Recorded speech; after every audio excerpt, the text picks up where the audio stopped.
leads the decoders. ക്രിസ്തുയേശുവയുടെ നാമത്തിൽ elite the decoders എന്ന ചാനലിലേക്ക് ഏവർക്കും സ്വാഗതം.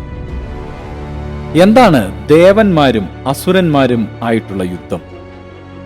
മഹിഷാസുരമർദ്ദിനി സ്തോത്രങ്ങളിൽ നമുക്ക് കാണുവാൻ സാധിക്കുന്നത് മഹിഷാസുരൻ 2 ലോകങ്ങളും കീഴടക്കി 3-ാം ലോകം കീഴടക്കുവാൻ പോകുമ്പോഴാണ് ദുർഗ മഹിഷാസുരനെ കീഴടക്കി അവനെ അടിമയാക്കും.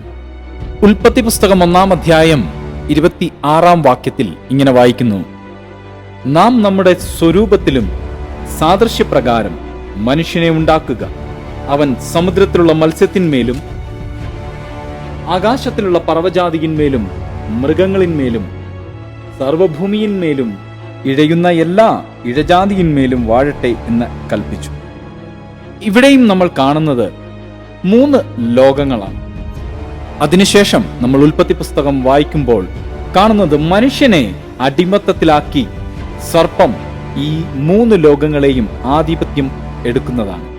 എങ്ങനെ ഈ 2 മതങ്ങൾ ഇത്ര കൃത്യമായി ഈ 3 ലോകങ്ങളെക്കുറിച്ച് പറയുന്നു? ആകാശത്തിലെ പർവ്വജാതികൾ, ഭൂമിയിലെ മൃഗങ്ങൾ, വെള്ളത്തിലെ മത്സ്യങ്ങൾ. ഇന്നത്തെ ക്രിസ്ത്യൻ മതപണ്ഡിതരാരും എന്തുകൊണ്ട് ഇതിനെക്കുറിച്ച് പഠിപ്പിക്കുന്നില്ല? ഈ 3 ലോകങ്ങളെക്കുറിച്ച് പറയാത്തത് എന്തുകൊണ്ടായിരിക്കാം? നമുക്കൊരുമിച്ച് ചിന്തിക്കാം, ഒരുമിച്ച് ഉയരനാം ദൈവത്തെ ഉയർത്താം.